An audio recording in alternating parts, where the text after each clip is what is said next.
দর্শক, one day series জয়ের পর এখন টি-20 সিরিজ মিশন শুরু করবে বাংলাদেশ। ৩ ম্যাচের টি-20 সিরিজ শুরু হবে আগামীকাল। ম্যাচের আগে আজ রোববার চট্টগ্রামে উন্মোচন হচ্ছে টি-20 সিরিজের ট্রফি। বিস্তারিত জানতে আমরা সরাসরি যোগ দিচ্ছি সহকর্মী জেনিয়া চিশিমের সাথে, তিনি সেখানে আছেন।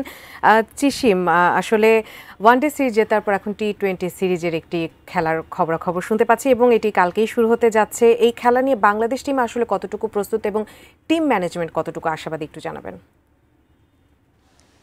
উজবা, আপনি যেমনটি বলছিলেন যে বাংলাদেশ টিম কতটা আসলে আত্মবিশ্বাসী। বাংলাদেশ টিম অনেকটাই আত্মবিশ্বাসী, কারণ সাম্প্রতিক ফর্মের কথা যদি বলি, বাংলাদেশ কিন্তু টানা 4টা সিরিজ জিতেছে এবং সিরিজগুলো দাপটের সাথেই কিন্তু বাংলাদেশ জিতেছে এবং ঘরের মাঠে ওয়েস্ট ইন্ডিজের বিপক্ষে সিরিজ জয়টা বাংলাদেশ প্রত্যাশা, কারণ আপনি জানেন যে ওয়েস্ট ইন্ডিজের সাম্প্রতিক ফর্ম কিন্তু টি-20তে খুব একটা ভালো না। তারা তাদের যে সর্বশেষ 3টা সিরিজ খেলেছে সেই 3টা সিরিজই ওয়েস্ট ইন্ডিজ হেরেছে। তার মধ্যে নেপালের বিপক্ষে যে ম্যাচটা আসলে ওয়েস্ট ইন্ডিজ হেরেছে সেটাতেই আসলে প্রচণ্ড চাপে রয়েছে ক্যারিবীয়রা, কারণ ক্যারিবীয়রা কিন্তু টি-20তে খুবই ভালো সময় কাটিয়েছে। এক সময় তাদেরকে কিন্তু যে কোনো প্রতিপক্ষই আসলে সমীহ করতো। তো সেখান থেকে আসলে ক্যারিবীয়দের অবস্থা এখন খুব একটা ভালো না।